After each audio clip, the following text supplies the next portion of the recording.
Hello, everybody, and welcome to another episode of Clixin It. I, like always, am your host, Adam. So, do you remember event dials? Event dials were these little dials that you used to get in certain boosters. Now, some of the ones were Secret Invasion, Crisis, Mutations and Monsters, and Arkham Asylum. So they didn't stick around for too long. They were only about a 4-set gimmick that Kids was working with. But they were kind of cool. What they basically did was they added another element to the game. Now, they weren't strictly legal. I mean, you played them basically for fun. So think of back then, or what we have now is where your judge makes scenarios for your games. That's kind of what these did. So you would bring them along. You'd ask your person you were playing against if you wanted to play them, and if you both agreed, you did. They didn't cost any points. But some of them were cool. Some of them were prizes. As you can see, some of them have that LE color on there. And some of them actually came in the booster. One was Crisis, where it came with Anti-Monitor, and this is the Farah, I think his name is. So he's an event dial. And then they also had a Crisis one with Superman holding Supergirl when she died in that series, apparently. So what these did was they each had a mechanic where you would have to, I'll pick up Superman, where you actually turn them just like a Heroclix. And certain powers, I don't know if you can see it, but certain powers would show up on certain parts of the actual dial. So for some reason, I can't find the Superman, Supergirl one, so I'm going to have to talk about Illuminati. And they always came with this little book. Some of them had cover art on them, some they didn't. And then inside of them, they had powers. You can't see it that well because my light sucks right now. But I'm just going to read the Illuminati one real quick. So it says, all characters on the player's force with the keyword possessed by the most characters in the force, or the character with the highest point value. If the character possessed no common keywords, all players are Illuminati. And then it's got a little hourglass symbol, which means at the end of your turn, you're going to click, or I'm sorry, at the end of the round, you're going to click the dial. And some of them were, there was a green one that says, captured by the Skrulls. Characters on your force that are not Illuminati can use Outwit if they already can't, and the capture ability. If you know what the capture ability, that's where you used to roll off to see if you could actually take the character off the board, and then if you got them back to your starting area, you get double points for it. Pretty cool mechanic, but they don't use it anymore. Another one was yellow, escape. All captives are immediately released. All Illuminatis can use phase and teleport. So if you actually did capture somebody and this came up, all your people that you captured would come back on the field. Now, I don't know if you still got the points for that. I'm assuming not, because they returned to the battlefield. Another one was the orange, gathering the Infinity Gems. Illuminati on your force can use prop control during your turn, if they can't already. At the end of your turn, roll a d6 for each Illuminati that used probability control. On a result of a 1 or 2, deal that character 1 unavoidable damage. Another one was white, facing the Beyonder. Once during turn, choose a character on your force that is not Illuminati.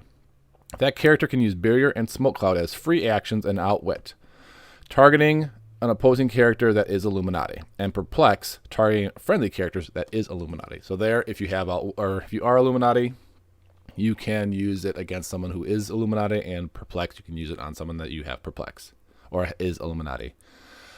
Purple will be arguing with humanity. All Illuminatis can use the indomitable ability and regen. So this is probably later on in the dial when things are kind of getting heated and people are getting injured, and you can use a regen and indom. And then there was black, duel to the death. Illuminati on your fourth modify their attack values by +2 when attacking opposing Illuminatis.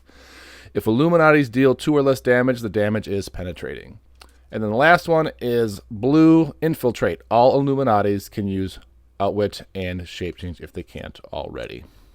So these are kind of a cool aspect. One more I'm going to read for you is Mutant Massacre, which is right here. So this is the dial that it looks like. So you're starting off with black, it looks like.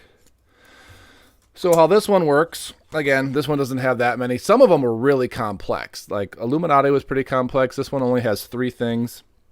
And then this one has the hourglass symbol where it says at the end of your turn in which a character that has a point value more than 30 is knocked out or eliminated. So this mechanic is that when someone is killed at 30 points or more, then you would actually turn the click rather than every time.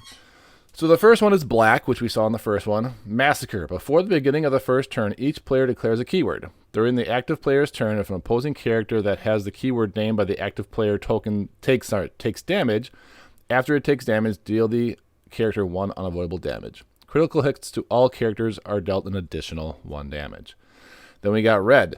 Help from Archie and Leech. At the beginning of your turn, roll a d6. On a result of a 4 through 6, a single character on your force that can't already use Outwit can use Outwit during that turn.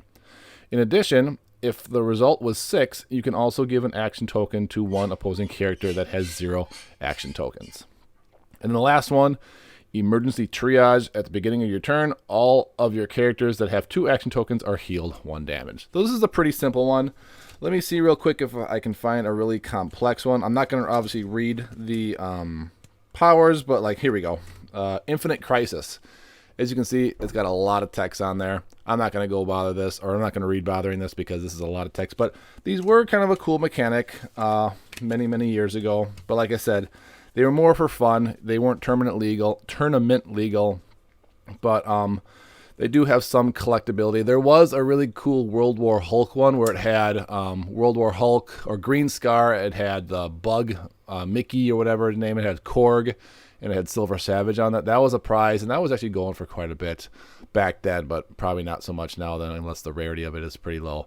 But that's event dials. Some other ones I'll just read off that they made for them was... as I flip some of these around. Civil War, Infinite Crisis, Mutant Massacre, Illuminati, Identity Crisis, The Judas Contract, DC 1 Million, 52, Nightfall, Unlimited Class Wrestling, and Crisis on Infinite Earth Farah. And then I dropped 2 down here, which were Evolutionary War and No Man's Land. So as you can see, like No Man's Land was pretty complicated back in the day. But hope you guys like this episode. These were a cool mechanic back in the day. Don't know if they have much playability now except for fun games. But let me know what you guys think. If you ever played any kind of event dials, if you want them to come back. But thanks for joining us. Make sure you check out our Facebook page. We have our March Madness, Clix Madness bracket going on right now. So make sure you get those votes in. Check out our YouTube page. Check out our Patreon if you want to help. Check out our Patreon page if you want to help support the show.